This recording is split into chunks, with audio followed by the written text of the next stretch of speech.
called target feeding here at the aquarium. So a lot of you who have seen shark feeds before might have seen something on the Discovery Channel Shark Week where they'll put a bunch of fish in the water and they kind of just let all the sharks swarm and eat, and they have a great time with that. But today we're actually going to be target feeding our sharks because we need to make sure how much each shark eats and what they're eating. And so what we'll do is we'll put a little sardine, in today's case, on the end of a little pole, and then we offer it out to the specific different sharks. And then we have great little husbandry staff right above our heads right now who are keeping track of exactly which shark eats what, and that way we can make sure they're healthy and stuff. So yeah, that's what we're going to be doing today. That is so exciting. Now, is it going to be like a crazy, frenzy thing that everyone's going to scream and cheer and get excited about? Not today. We might have a great time out here in the audience, but today our sharks are going to be fairly calm. They do get excited about feeding, but they definitely don't get all frenzied like you might have seen on Shark Week or something like that. Amanda, can you tell us about some of the sharks that are right up close to the window right now? I would love to. So right here on my left, this giant one right here, this is a nurse shark. She is the largest shark that we have in our exhibit right now. Right now she's about 7 feet. She'll get a lot bigger than that. Then we have, coming right up here is a sandbar shark coming right over past me. Then we have a white tip reef shark right here. That's also a white tip.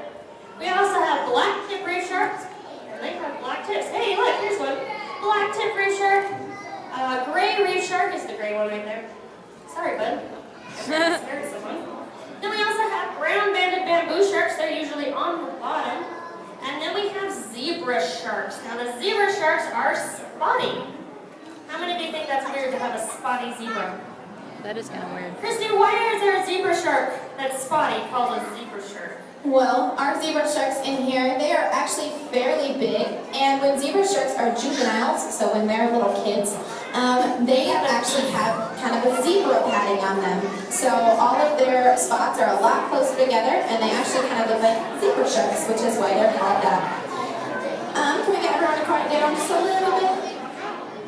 So over here we did have a thief. These guys are thieving some fish from the sharks. But we are having some feeding over here, which is super exciting, and the fish will try to steal it. There is someone else in here who tries to steal everything, and the only animal inside this exhibit that I am actually scared of. And it's not a shark. Her name is Gabby. She is a loggerhead sea turtle. Gabby is the only thing in this exhibit that bites. And sometimes we have to put her in timeout. She'll come over and bite some of the other animals in here, and we have to scoot her over to a little bedding area so that she can think about her friends. Hey, Amanda. Yep. Speaking of Gabby, can you tell us why our sea turtles that we have in here? So we have Gabby, the little loggerhead. We also have a much larger green sea turtle in here. Can you tell us why they swim funny? This is a sad story, everybody, but it ends happily, so we should be excited. So, our green sea turtle, which is the larger turtle in here, she was bit by a shark, and then she was hit by a boat. And if she gets close enough to you, you can still see the shark teeth in her shell. So what happened was that when she was bit by a shark and then hit by a boat, she got gases underneath her shell, which is called bubble butt syndrome. It's not a joke, that really is the thing. But what that does is that gases build up underneath the shell and they cannot remove it, which means that she can no longer sink in the water. So she would have died in the wild. Now sea turtles do everything underwater. They eat underwater, they sleep underwater, they mate underwater. So if they can't dive, then they will die.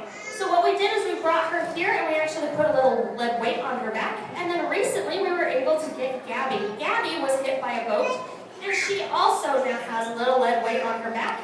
And these lead weights actually are a little bit of a balancing act, enough weight to get them under the water, but not too much weight that they can't get back up. So you'll notice that their little rear end is always up in the air when they swim, especially the green sea turtle. So if you ever see them when they sleep, they'll shove themselves under some coral with their stomach facing out. I promise they are not dead. That is just how they sleep, and they will shove themselves underneath something to keep them from shooting back up to the top. It's kind of crazy. Thank you for that answer, Amanda.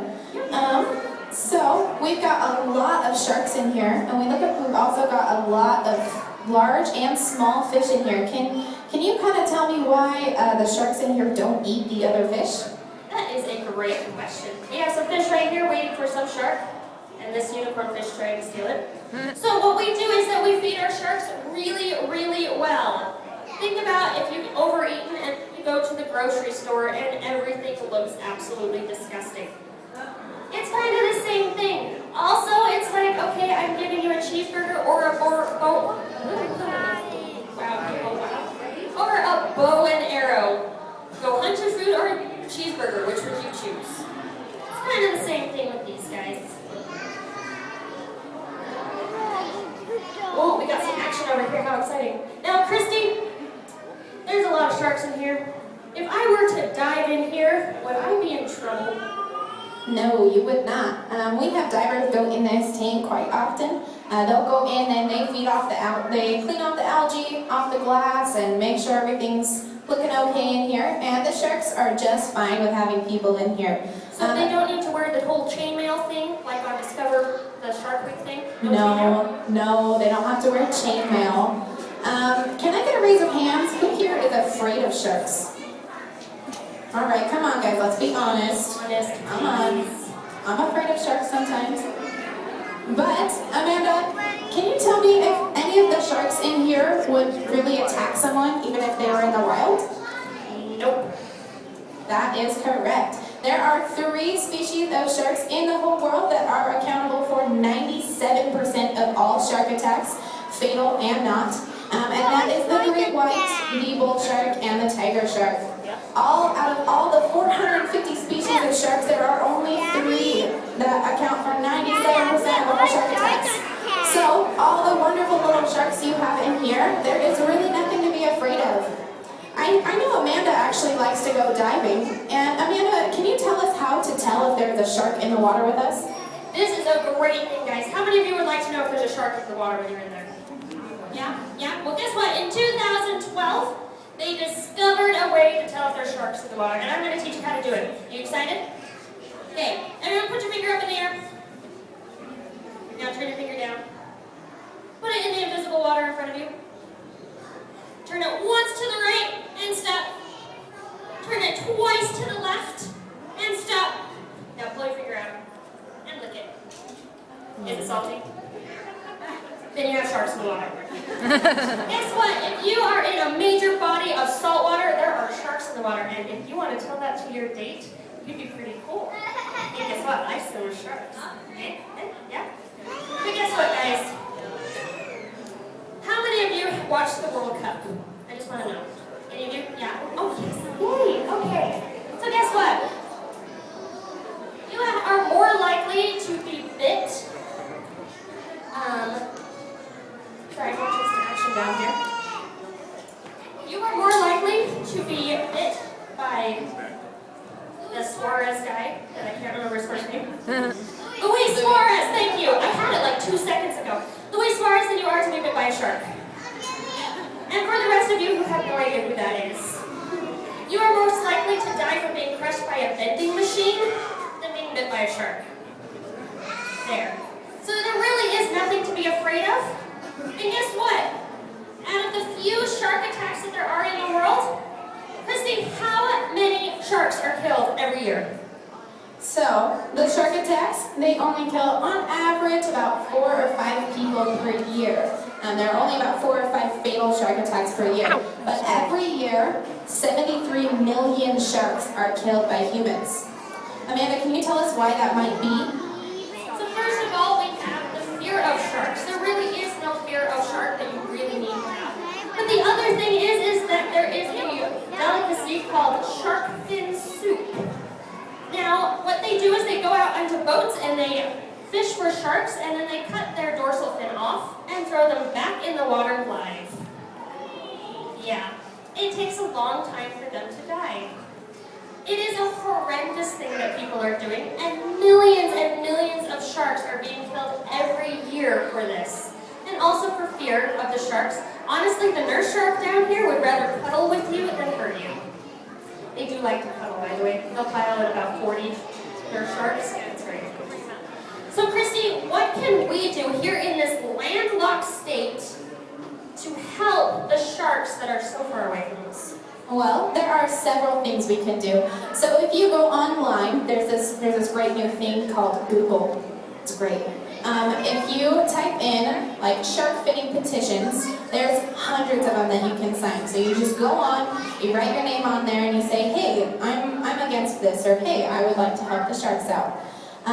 Or we've got these great little seafood watch guides. Amanda has some too over there. And these seafood watch guides, if any of you here like to eat fish, they are quite delicious, and I understand eating them. But this little watch guide made by Monterey Bay Aquarium will tell you what kinds of fish are sustainably caught. So what that means is it will tell you what kinds of fish are caught to not endanger the shark populations, and also which ones are the best for you to eat.